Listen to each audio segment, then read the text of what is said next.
What's going on, guys? This is Bobby Douglas. Welcome to another 2021 NBA Draft Prospect Full Game Video Breakdown. Today we're going to be taking a look at Florida guard Tre Mann. Mann was a sophomore this past season who really improved over the course of his time in Gainesville. His freshman year, he wasn't really on NBA radars a whole lot, despite being a high school All-American.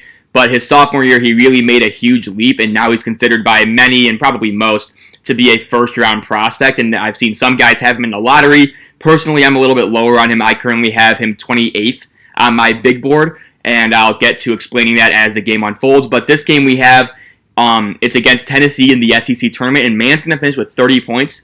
But the reason why I think this game is pretty indicative of Tre Mann's prospect profile is because in the first half, he's pretty much horrible. And then in the second half, he really gets going, and you start to see why people have him so high on their respective boards. So I'm excited to get into this one with you guys, and let's go. So Mann is going to be I just got to double check the number really quick. So he's going to be number 1 in the blue. So right now he's guarding Keon Johnson, who is probably going to be a top 10 pick. And yeah, we'll watch him play, and we'll see what we can conclude about him. Mann right there, good job getting over the screen. It looked like a miscommunication with Castleton, but Mann did a nice job fighting over that screen. With Tre Mann, I think the biggest thing that jumps out to me is how quick he is, especially on the offensive end. He's really good as just like a ball handler in tight spaces. He can really just explode into gaps, things like that. He's really good coming off of screens and cuts. You can see right there, Mann's going to pull up for 3, and that's a big part of his game too, as he misses that one. But he's a big pull-up shooter, off-the-dribble guy. He can create space extremely well. It's just really more about like being in control a little bit more often. He can get a little bit reckless with the ball at times, and then sometimes he just tends to overcommit defensively, and it leads to blown coverages. And he's also not the most engaged defender, as you can see right there, getting caught up on that screen. And now he has Yves Pons on him. Not much going on. Good job recovering back to his man, Keon. But again, you can see late on the back door cut, and Keon Johnson's going to score. So you can see right here, Mann gets caught ball watching, and Keon Johnson, number 45, is just going to cut right behind him. Mann's going to be late to react to this, and it's going to lead to a layup for Johnson. So there goes the cut. You can see Mann's a little bit late, and it's going to lead to the basket. So just things like that, I think he needs to really improve. And so, yeah, like I think adding strength will help with that. I think just kind of, solidifying that work ethic and just attention to detail should help as well. But you can see right here, just super quick with the ball in his hands. Like, his handle's pretty good when he has a little bit of space to operate. He tends to get tunnel vision at times, I would say. I'm not really sold on his passing ability a whole lot. Even though he averaged around 3.5 assists per game, I'm not really bought in on that part of his game. But, I do think he has the quickness to really just blow by defenders whenever he wants to, assuming he can get that handle and keep it reined in. So you can see here he is. He's on help side. Not much going on. And we got a missed shot from Santi Vescovi. And here comes Tennessee. So now it's basically like a 3-on-2. Let's see what Mann does here. Yeah, not much you can do there. Fill the lane correctly. You just kind of have to put some sort of body on Fulkerson. Just get near him. And Mann did that to the best of his ability. He's 6'5", 190 going up against probably 6'10", 220. You're not going to win that battle. Here's Mann with the ball. And the thing with Florida is that they ran pretty much everything through Tre Mann, especially later in the season. And you can see right there the handle's pretty good. Again, he's super quick, super fast, really good end-to-end speed. And I think that's probably the biggest thing drawing me to his his profile as a prospect. You can see right there, pretty good hustle for the ball, and it's going to be a Tennessee ball. But just kind of this, the attention to detail. I'm not really sure if he's really all that much of a, point guard in the NBA level, and so, he did shoot 40% from 3 this past season. Right there, just not really good defense right there. He needs to switch that role in that situation. But he's going to grab the rebound here. And we got a open 3, and that's going to be his 1 assist of the game. Again, this wasn't a good half for Tre Mann overall.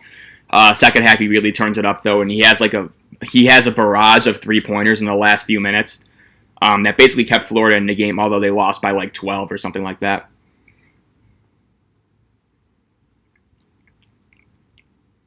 So he gets there. So again, kind of just reaching for the ball allows Tennessee to kind of get that ball movement and that initial penetration. So just kind of like be a little bit smarter, maybe just go in with your body instead of going in with your arms, things like that. I mean, he's no Isaiah Jackson. He can't just like stand on the other end of the court and just grab loose balls with one free arm. So Mann's really going to have to work on that, just kind of, choosing when and when not to commit to, to getting loose balls, to closing out, things like that. And you can see right here, this is the type of quickness I'm talking about. So he's just going to come off this little, looks like a flare curl, and he basically shakes Keon Johnson away from him. This is really impressive. And Keon Johnson's one of the better perimeter wing defenders in the draft class. And watch Tre Mann, he's just going to cook him, right? Really good stop. And Keon's all the way over here. He gets a ton of space. And so that's kind of the type of like off-ball space creation that I think, guys like Steph Curry have utilized so well. And so Tre Mann does have a little bit of that in his game. And you can see right there, just really quick, really good handle, but then he kind of loses the ball. I think he got called I think he drew a foul there. But again, I do like this. I would like to see him be a little bit stronger with the ball in his hands. Maybe improve that touch from mid-range, because I don't think he's really that physical. You can see right here. And so again, right there, similar things. That's a good pass out of that like kind of no man's land area, but just kind of similar things. I don't really think he likes physicality a whole lot. As we get our first media timeout. And so I think finishing at the rim, despite his 6'5 frame, I think will take some time. And this is another thing to worry about. Not worry about with him, just something to note. I think coming into Florida, he was only listed at 6'1". So, he kind of has that, we saw this with LaMelo Ball last year where he had a huge growth spurt, and then it took time for him to kind of adjust to his new frame. So with Tre Mann, I think he's still used to playing like he's 6'1", so he's trying to avoid contact at all costs, trying to fade away, things like that. And now that he's 6'5", he needs to add strength, and then he can really start to embrace that contact and become a way more consistent finisher at the rim. Because right now it still looks like he's trying to avoid contact pretty much at all costs. And that's not like he's soft thing. It's more of just like it's a business decision. Like he doesn't really want to rely on getting the foul calls, things like that. And so, he knows that he can't finish through contact. But with his 6'5 frame, like it just totally elevates his ceiling. And so I think that's something that he really should be trying to get over that mental block in a way. And there's Castleton with the missed jump hook. So you can see Mann, I think he's on Jaden Springer, who's another first-round guy. And like defensively, like on the perimeter on ball, I don't really think he's going to be able to be switching a whole lot. Even though he's 6'5", I think he's still very skinny. And so I don't think he'll be like being able to like guard your wing on certain possessions. But, the quickness should make him at least somewhat of an impact defender. He did average around 1.5 steals per game this season. So, I do think he has very quick hands, and I think he's very quick to react to certain actions. And so I think that'll help him. But overall, I'm not really seeing him as like an above average perimeter defender in the NBA. So you can see Florida's kind of in this little, like, they're showing a little 3/4 court press, and then they're bringing it back into a half court. Looks like a little bit of a zone. And here's Mann on the ball. He was guarding Josiah Jordan James, and we're going to get a layup for Florida. Not much Mann could do there. That wasn't really on him at all.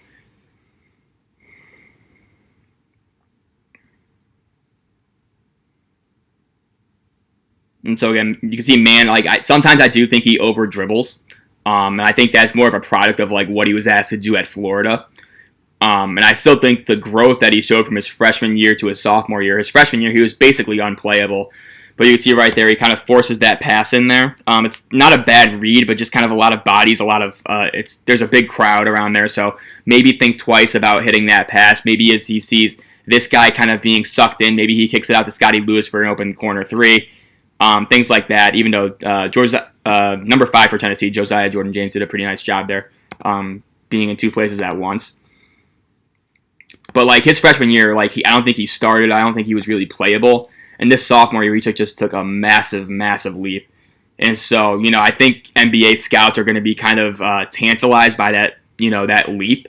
and they're going to think to themselves like, oh, okay, so he made a huge jump from his freshman to sophomore year. There's really no reason why he can't continue to grow at the rate that he has. And so he's one of the sophomores or the non-one and done guys who I think still has a significant amount of upside. You just kind of just like worrying about like, okay, how does he reach it, or if he reaches it. For me, I'm a little bit more on the not realistic, but just more on the conservative side in terms of estimating Tre Mann's overall development, and that's why I have him pretty low in the first round. But I do think, like there is like a good chance that he becomes way better than I'm thinking. So something to keep in mind. And so again, that 6'5" frame also kind of allows him to play off the ball offensively, in which I think actually probably off the ball, I think I would prefer to see him in that sort of role early in his career, just because I think he's so good at creating space with his quickness that I think he'll get a lot of open looks. Let's see how he handles this trap right here. Good job just using that escape dribble and getting it out of trouble. And 2 does here. That's a shot clock violation. And again, I don't think Mann scores for the first part of this game, so I think he maybe has 1 or 2 baskets in the first half. He also has 10 free throws, and that's something he did rather well. I'd say he got to the line a decent amount, but he was very hot and cold. I mean, like his shooting numbers were, they look good just like a general, like on paper. He was 46% from the floor, 40% from 3, 83% from the line. But if you go through like his game-by-game box scores, it's actually like very up and down. He'll have games where he's like 7 of 11 from the floor, other games where he's like 2 of 9, and he's only playing like 19 minutes. So it's very hit and miss with Tre Mann. This game, I think, is just like a perfect microcosm because the first half he's rather ineffective. Second half, he just kind of goes crazy. So that's why I'm kind of just like, okay, let's just use that. And you see right there, just kind of going backdoor on Keon Johnson. And again, a better screen probably gets him a little bit more open. You can see they're running a whole lot of off-ball actions for Tre Mann, and I think that's what you have to do. And again, nice little kick out right there.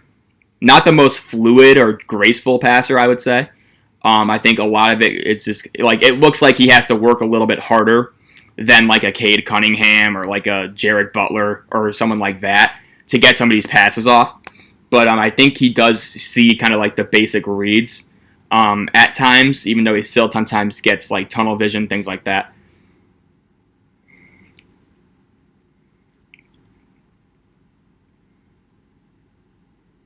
So here's Scotty Lewis. I think he declared for the draft as well.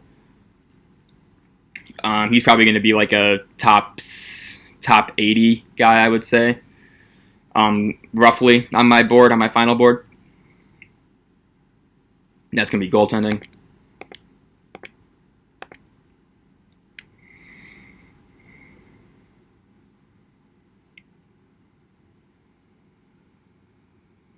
Tre Mann's in the corner, going to get that DHO into a ball screen.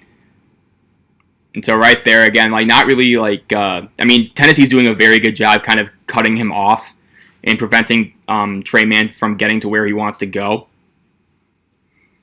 Let's see if he hits this. So those are the types of shots that Tre Mann's going to have to hit, and I do think he'll be able to hit those. He starts off like 0 of 6 in this game, but 40% 3-point shooter. That's going to be, that's very reliable, I would say.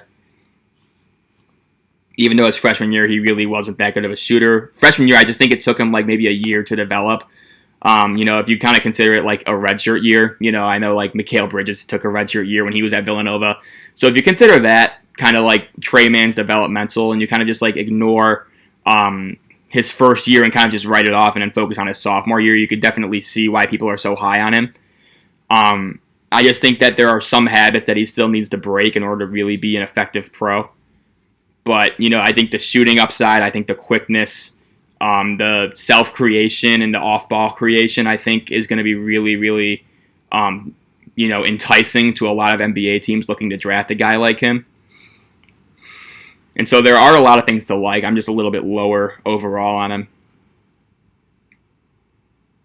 We got another, looks like a foul, offensive foul. And again, Florida's coming out with this press.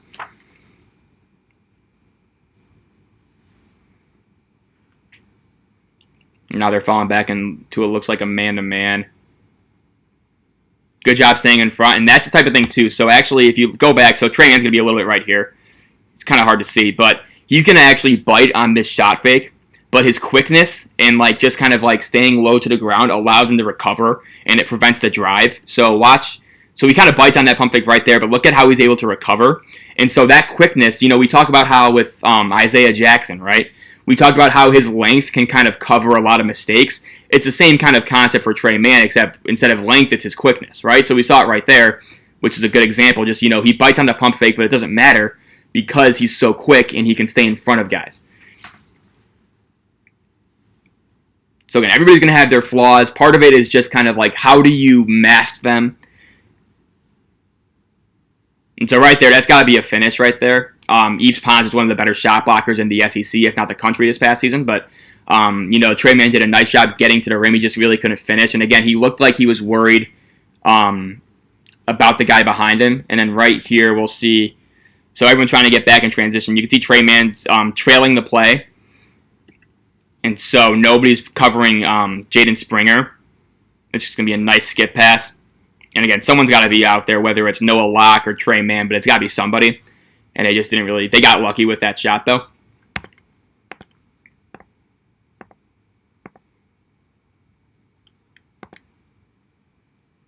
I don't know what's going on here. Oh, so we got inbounds pass. Yeah, there we go. So again, right now, Tre Mann's on, I think his name is Uros Placevic. He's like a big man. They switched him off now, so that's good. Let's see what Keon Johnson does there. We got a travel. Good help from Anthony DeRugi. And so now Tennessee's going to press. And again, you can see kind of Tre Mann. Like, I don't really see the point guard in him a whole lot. I think you can run him at combo. Maybe have him run the second unit. But in terms of like a point guard, like I don't really think that's like something that you're going to be looking for him. And here's Tre Mann coming off that little pin down curl. Can't really knock that one down. Again, he's getting decent looks. He just can't really hit broadside of a barn in this first half. Kind of gets caught in that screen. It's going to lead to a wide open dunk. Not his fault primarily, but he still got caught up in that little off-ball screen. And now Tennessee has a 10-point advantage with 8:25 left to play in the first half. And Tre Mann's going to play around, I think, 39 minutes in this game. So he's basically in the entire time. No overtime. So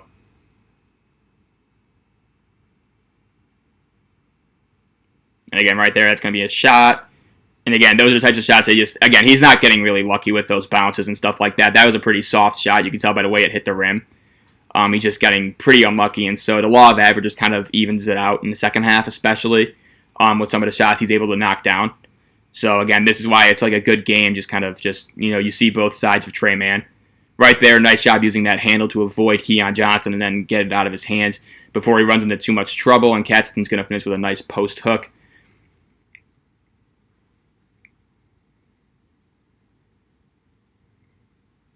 Got another three from Tennessee.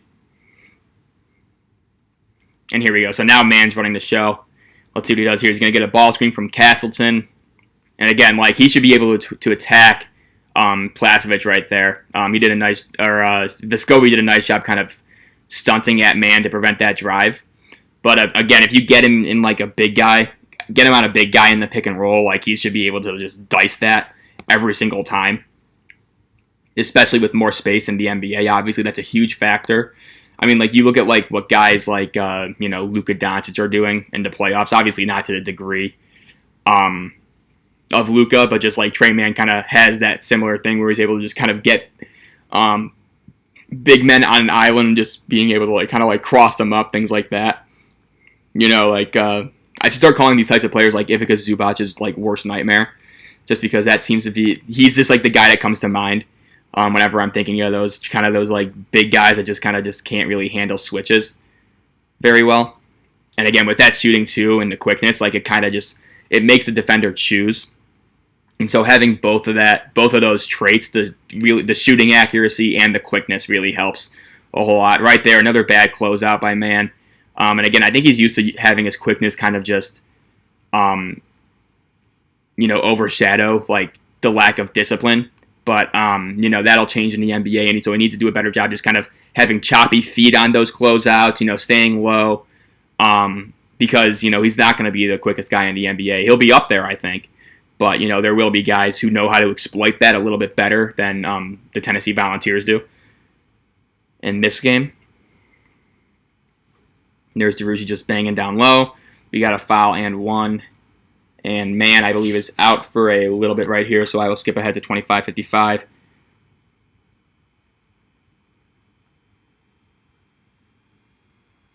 There we go. So again, he's out for like a minute, tops. Get him right there. I want to see what happens on that inbounds pass. Looks like Mann was caught sleeping a little bit, but he gave a decent contest. Good find in transition. Scotty Lewis was wide open. And DeRusi, jeez. Surprised it's not a foul. I thought, Mann and Lewis did a nice job kind of just containing that drive, but usually whenever that type of a play happens, it's kind of like a given foul. Let's see what happens here. It looks like Mann was a little bit lost. And get a pause, So yeah, it looks like they're going to miscommunicate a switch right here. It's going to lead to an open Keon Johnson 3. Or no, they're in a zone, excuse me. So that shot just kind of just like naturally occurs in the zone, so not really anything to blame Mann for on that occasion. Again, so he's got Fulkerson on him right here. So like right now, like this big guy needs to get out of the lane. You know what I mean? Because sometimes Florida, that's another thing too. Like Florida, I really don't think gelled well as a team. Personnel-wise or just, like, chemistry-wise. And so you had a lot of those opportunities where, like, Tre Mann probably has, like, more open lanes than he would think. But just, like, you have, like, Castleton in the middle of the lane. You have, I think that guy's name is Jatobo on number 33. And so just players, things like that, where the NBA, he's not going to have to deal with stuff like that as much. And so that quickness and speed will translate a little bit better.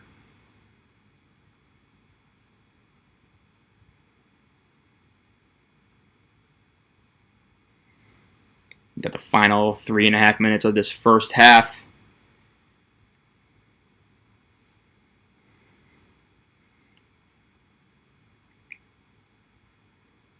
Good job staying attached on that ball screen.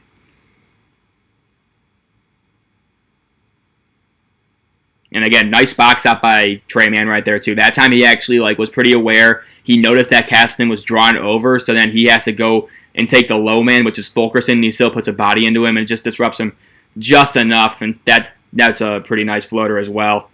And you can see right here, so just kind of the length that he has to go through to finish through contact. This is a very difficult shot. I think he gets fouled here too, and they don't call it.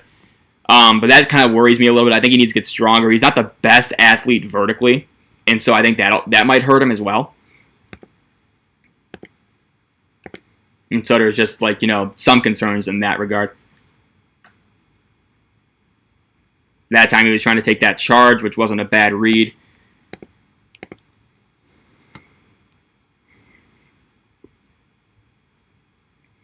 Now he's on Vescovi. Low man, again, nice job tagging that roller and getting back out to Vescovi. Nice possession from Tre Mann right there because he kind of has to be in two places at once. He's able to just kind of stunt at the roller, which was Fulkerson, to prevent that pass, or else that's a wide open dunk, and then he's able to immediately sprint out to Vescovi and contest that three. And so again, right there, you're kind of just this isn't a charge, I don't think. But you can just see he kind of gets caught in the air right here. He thinks number 44 is going to be here, but he's going to lift up. And so he's just going to throw this wayward pass. This doesn't happen if he just takes a jump stop and kind of just surveys his teammates before making that decision to jump in the air. And again, I think he's trying to go up with this as well, but he sees Pons, and who already has 6 blocks in this game, and he knows that Pons is going to just swat the shit out of whatever he throws up at the rim. And so he kind of just makes this rash decision to throw to the corner, and nobody's there. So again, just kind of those things where he can be out of control at times, and that's why I'm not really buying him as an NBA level distributor, just because I think he gets a little bit too rushed at times. I don't think I don't think he really has the elevation to see over the defense in those regards either. So just those kind of issues arise with man, I'd say. We got a foul here.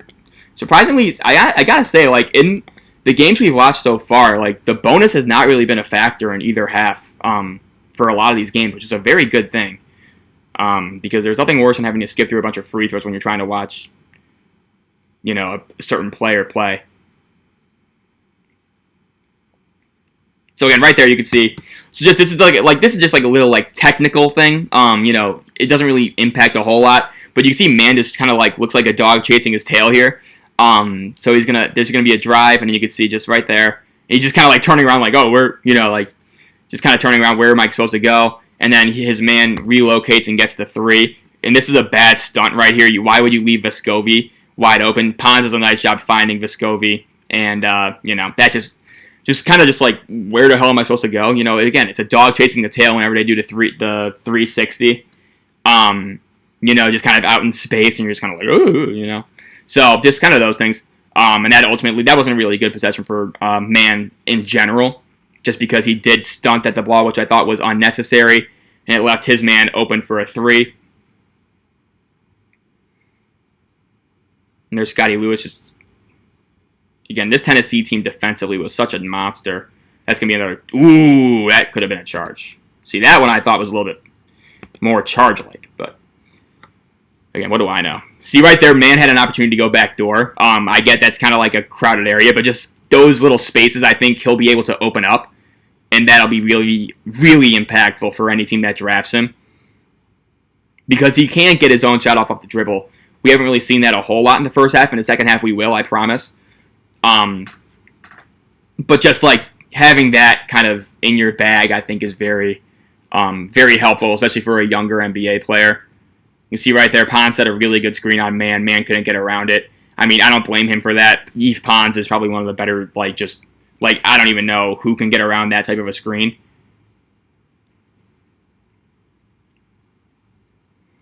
We got a foul, something.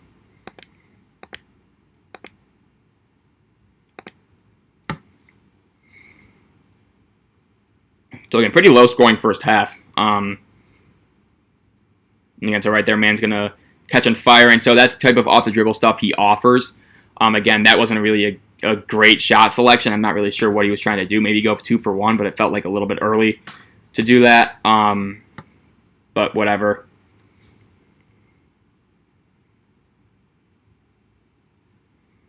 Final 25 seconds. Good job staying attached to Keon. Let's see what he does here out in space. Let's see if Keon tries to drive him. Again, right there, that should be a foul. How is that a travel? 1, 2. That's not a travel. What? He took 2 steps. How is that a travel? Regardless, I guess good on man for forcing that turnover, but that's not a travel.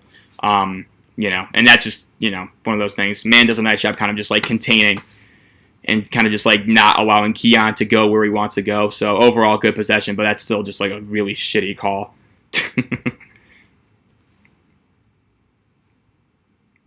4, 3, 2, and they're not going to hit it. That'll be the end of the first half, so I will pause the video here. All right, that's the end of the first half for Tre Mann. Stick around for the second half because I promise you he goes bananas, especially in the last few minutes of that half. So stay tuned for that. Thank you guys for watching this part 1 of Tre Mann, and I will get back to you soon with part 2. Stay well, and yeah, have a good one.